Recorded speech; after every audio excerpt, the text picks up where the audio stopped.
అమరావతి రాజధాని చంద్రబాబు నాయుడుదా, టీడీపీదా, లేదంటే ఆంధ్రప్రదేశ్ ప్రజలదా? ఈ మాట ఎందుకు మాట్లాడుతున్నానంటే, రాజధానికి ఉన్నటువంటి పేరు ప్రఖ్యాతులు ఏవైతే ఉన్నాయో అవి ఆంధ్రప్రదేశ్ ప్రజలకు చెందినట్టుగా బిల్డప్ చేసింటేనేమో ఇవాళ ఈ పరిస్థితులు లేకుంటున్నాయి. అది కేవలం చంద్రబాబు నాయుడు మానస పుత్రిక అని, లేదంటే ఇది టీడీపీ హయాంలో జరిగినట్టు ఒక ట్రేడ్ మార్క్ సృష్టించాలన్నటువంటి ఒక ఏదైతే ప్రచారం జరిగిందో దానివల్ల ఇవాళ వైఎస్ఆర్సీపీ ప్రభుత్వం దీని మీద ఇంత సందిగ్ధ వాతావరణంలో ఇన్ని రకాలుగా మాట్లాడాల్సినటువంటి సందర్భం క్రియేట్ అయింది. వాస్తవంగా వ్యక్తుల యొక్క సంబంధించినటువంటి గుర్తింపు చాలా అవసరం, ఉండాలి కూడా. కానీ ఇది నేనే చేశాను, మేము చేశాము వేరు, నేను చేశాను వేరు. నేనే చేయగలను, నేనే చేస్తాను అన్న ధోరణిలో అమరావతి రాజధాని ఎస్టాబ్లిష్మెంట్ జరగడం, దాన్ని అదే వేలో ప్రొజెక్ట్ చేయడం, అదే తరహాలో దాన్ని ఒక పేరు ప్రఖ్యాతి, ఒక బ్రాండింగ్ చేసుకోవడం, అంటే చంద్రబాబు నాయుడు అమరావతి, తెలుగుదేశం ప్రభుత్వం అమరావతి అన్న వేలో జరిగిన దానివల్ల ఇవాళ వైఎస్ఆర్సీపీ ప్రభుత్వం యూటర్న్ తీసుకోవాల్సిన అవసరం అయితే ఏర్పడింది. వాస్తవంగా ప్రభుత్వానికి చాలా వ్యత్యాసం ఉంటుంది. పాలసీలో కావచ్చు, పథకాలలో కావచ్చు, పరిపాలనా విధానంలోనే కావచ్చు. తెలుగుదేశం ప్రభుత్వం ఏంటంటే పెట్టుబడులు ఆకర్షించాలి, ప్రపంచ స్థాయిలో మనము పోటీ పడుతున్నాము, అభివృద్ధిలో మనము మిగతా రాష్ట్రాలను కావచ్చు దేశంలోనే అగ్రగామిగా ఉండాలి, దూసుకుపోవాలి అన్న వేలో ఆయన పరిపాలనా విధానం కొనసాగుతూ ఉంటుంది.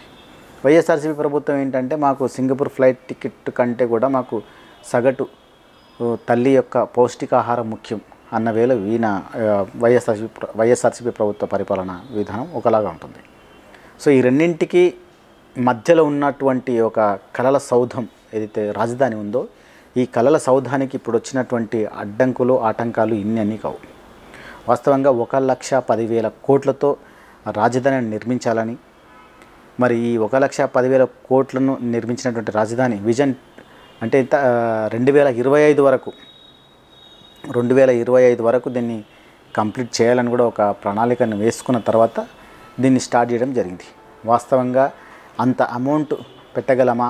వాస్తవంగా రాజధానికి 30,000 ఎకరాలు, 33,000 ఎకరాలు అవసరమా?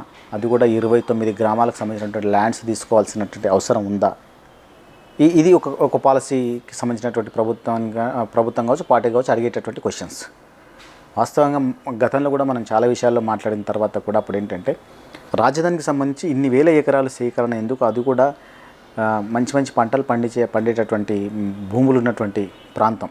ఆ ప్రాంతంలో ఇన్ని వేల ఎకరాలు ప్రజలు ఆంధ్రప్రదేశ్ వచ్చిన కొత్తల్లో రాజధాని కోసమని సాక్రిఫై చేశారు, త్యాగం చేశారు. సరే, వాళ్ళకి ఇచ్చేటటువంటి కౌలుకు సంబంధించినటువంటి డబ్బులు అందుతున్నాయి, మిగతా విషయాలన్నీ కూడా వాళ్ళకి బెనిఫిట్స్ అయితే తీసుకున్నారు, వాళ్ళు హ్యాపీగానే ఉన్నారు. అక్కడక్కడ కొన్ని ఘటనలు తప్ప.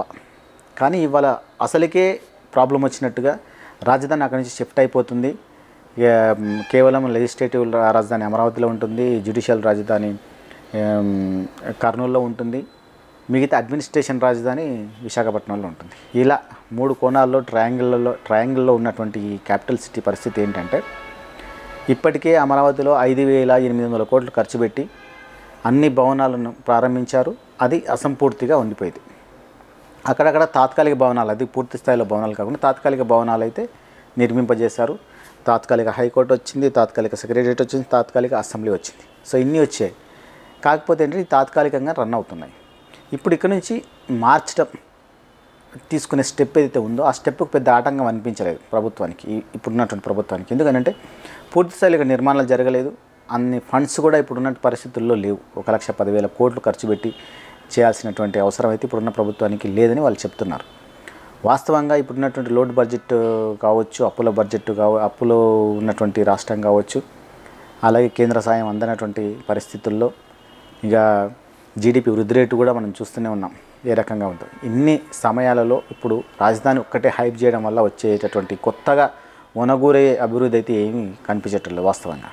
సరే, ఇప్పుడు 1,00,000 కోట్లు తీసుకొచ్చి పెట్టి దాన్ని ఇప్పుడున్నటువంటి సందర్భంలో కట్టడం, నిర్మించిన తర్వాత మళ్ళీ అదే వేరే ప్రాసెస్. ఇక్కడి నుంచి షిఫ్ట్ చేస్తే కనుక ఆ ట్రేడ్ మార్క్ ఉండదు, చంద్రబాబు నాయుడు అనే మాట ఉండదు, తెలుగుదేశం అనే మాట ఉండదు. సో అది వికేంద్రీకరణ జరిగిపోతుంది అన్న వేలో ఇప్పుడు ప్రభుత్వం ఆలోచిస్తుంది. ఆ విధంగానే అడుగులు వేస్తుందని కూడా మనకు సమాచారం. సరే ఏం జరిగినా కూడా ఈ రాజధాని అన్నది ఆంధ్రప్రదేశ్ ప్రజల యొక్క కళ అనే ఒకవేళ చిత్రీకరణ జరిగినంటే, ఆంధ్ర ప్రజల యొక్క చిహ్నం అనే ఒక చిత్రీకరణ జరిగినంటే, రిపీట్, ఆంధ్రప్రదేశ్ ప్రజల యొక్క భాగస్వామ్యం అనే చిత్రీకరణ జరిగినట్టుంటే ఇవాళ ఇది కంటిన్యూ అయ్యేదేమో బహుశా. సరే డబ్బుల విషయం పెద్దదే, కాకపోతే మినిమం మానసికంగా అయితే వీళ్ళు వైఎస్ఆర్సీపీ పార్టీ వాళ్ళు ఒక సంసిద్ధత వ్యక్తం చేసేవాళ్ళు. కాకపోతే ఏంటంటే ఇక్కడ ఇన్ని డబ్బులు పెట్టి కట్టడం వల్ల వచ్చేది ఏంటి? వాస్తవంగా ఒక అసెంబ్లీ భవనం కట్టుకోవాలనుకున్నప్పుడు 5-6 వేల కోట్ల రూపాయలలో సాధ్యమవుతుంది.